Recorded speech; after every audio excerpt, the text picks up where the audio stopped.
नमस्कार, आप देख रहे हैं देश की बात। हम लगातार अधिवक्ताओं के आंदोलनों को लगातार कवर करते आए हैं, आज से नहीं लगभग कई वर्षों से, और लगातार हम आंदोलन कवर करते रहे। इधर से हम गुजर रहे थे तो आज हमें भाई साहब मिले जो all UP stamp vendor association के हैं। इनका एक दर्द है, इन्होंने कहा साहब हमारी एक पीड़ा है जो उत्तर प्रदेश सरकार तक कम से कम पहुंचनी चाहिए। तो इनसे हम बात करेंगे और जानेंगे किस तरह का आपका दर्द है, क्या पीड़ा है, किस तरह की चीज़ें हैं जो आप उत्तर प्रदेश सरकार के तक हमारे देश की बात चैनल से पहुंचाना चाहते हैं। देश की बात चैनल को सबसे पहले मैं धन्यवाद देना चाहूँगा। मेरा नाम इंद्रपाल सिंह है, मैं all UP stamp vendor association का प्रदेश अध्यक्ष कार्यकारी हूँ। मैं आपके सम्मानित चैनल के माध्यम से सरकार से ये निवेदन करना चाहूँगा कि सबसे पहले बात, जो मैनुअल स्टाम्प चलता था वो धीरे धीरे समाप्ति की तरफ है। पूरे प्रदेश में कहीं कहीं मिल रहा है और हमारे एसोसिएशन के निवेदन पर सरकार थोड़ा थोड़ा छोटा स्टाम्प छपवाती है, वही बिक रहा है। मैनुअल ना होने से हमारे स्टाम्प वेंडर भाइयों की कमाई ख़त्म हो गई है। 45,000 से घटते घटते वर्तमान में 12,000 के आसपास हमारे स्टाम्प वेंडर पूरे उत्तर प्रदेश में रह गए हैं, जिनका परिवार भी भूखमरी के कगार पर खड़ा है।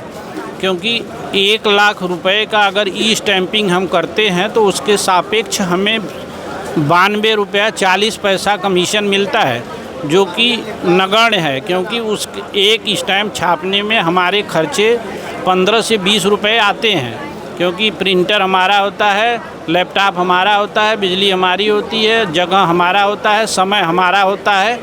इसके अलावा मतलब श्रम करते हैं, नुकसान भी दिन भर में 1-2 स्टैम्प, अगर छोटे स्टाम्प हम जनरेट करते हैं तो वो छपते ही नहीं है, पैसा कट जाता है। तो हम सरकार से निवेदन करेंगे कि स्टॉक होल्डिंग को जो 500 रुपया सरकार देती है वो स्टॉक होल्डिंग कंपनी से हम वेंडरों को कम से कम 50% करें। क्योंकि सारा काम हम करते हैं, जो CRA स्टॉक होल्डिंग कंपनी है वो सिर्फ 92 रुपये हमें देती है, उसके बजाय हमें 250 दे तो शायद हमारे साथियों की जीविका आराम से चल सकेगी।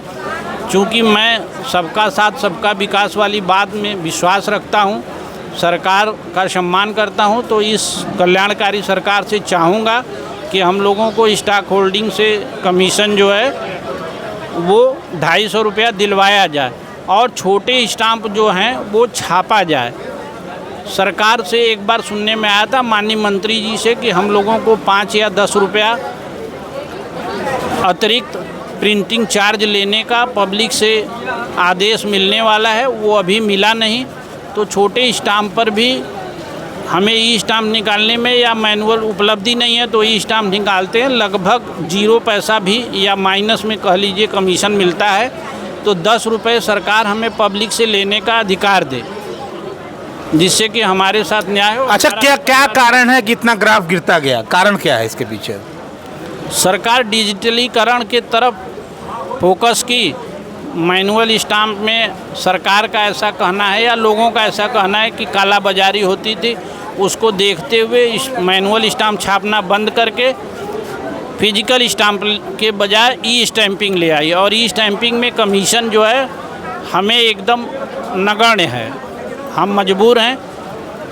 सेंट्रल बार के पूर्व उपाध्यक्ष रह चुके हैं, इनकी समस्या को किस तरह देखते हैं? भाई इनकी ये हमारे मित्र हैं इंद्रपाल सिंह जी, ये all UP stamp vendor association के कार्यकारी अध्यक्ष हैं।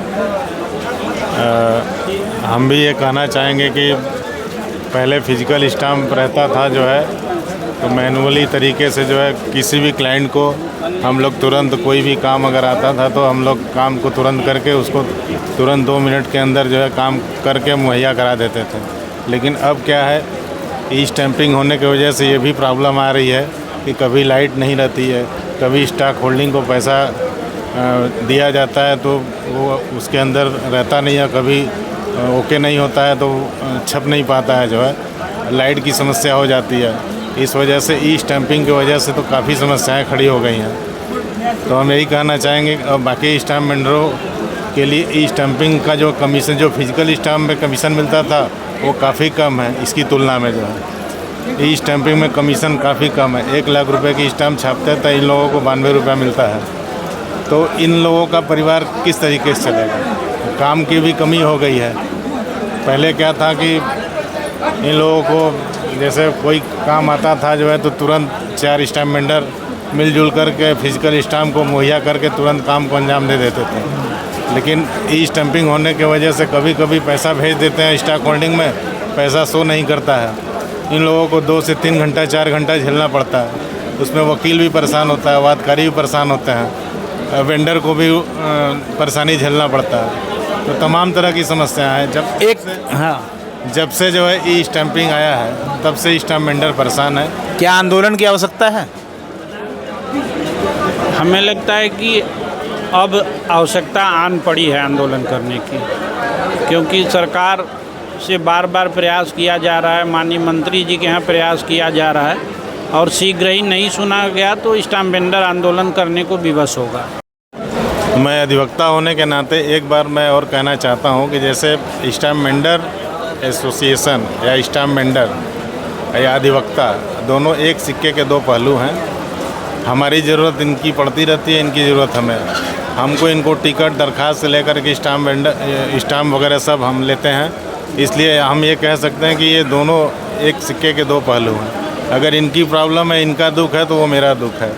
इनका परिवार अगर नहीं, अधिवक्ताओं में वो दुख क्यों नहीं दिखता? ऐसा आंदोलन मैंने कभी अधिवक्ताओं का तो नहीं देखा इनके प्रति। बिल्कुल हमने आंदोलन किया था ये एसोसिएशन को लेकर के। हमने ट्रेजरी ऑफिस में जो है कई आंदोलन किए हमने, जो है यहाँ तक कि ट्रेजरी के अधिकारियों का हम लोग अब एक बड़ा आंदोलन की जरूरत है कि नहीं? बिल्कुल है। कब होगा? अब तुरंत आने वाले समय में इसके लिए प्लानिंग हो रही है। जो है हम कब तक भूखे मरते रहेंगे? हमारा परिवार जो है भूख को मर रही है, भूख के कगार पे आ गई है। हम कितना तक झेलेंगे? जो है हमारे मंत्री जी से कई बार मीटिंग हुई, उन्होंने कई आश्वासन दिए, हमको लॉलीपॉप दिए, लेकिन आज तक कोई भी हमको सिस्टम नहीं मिला अभी तक। तो इस तरह से हम लोग झेलते आ रहे हैं, लेकिन कब तक झेलेंगे? झेलते झेलते एक समय ऐसा आएगा जो है कि हम सड़क पे आ जाएंगे, आंदोलन करने के लिए बाध्य हो जाएंगे। जो है तो इसी के साथ ये थे हमारे साथ इंद्रपाल सिंह, जो कि प्रदेश अध्यक्ष हैं कार्यकारी यूपी स्टाम्प वेंडर के, हमारे चैनल के माध्यम से। और ये कष्ट में है, दर्द में है, भूखमरी के भी शिकार हैं, इनका ये कहना है। और निर्धारित रूप से देखा जाए तो सरकार को इनके ऊपर ध्यान देने की आवश्यकता है। देश की बात के लिए जितेंद्र यादव, धन्यवाद।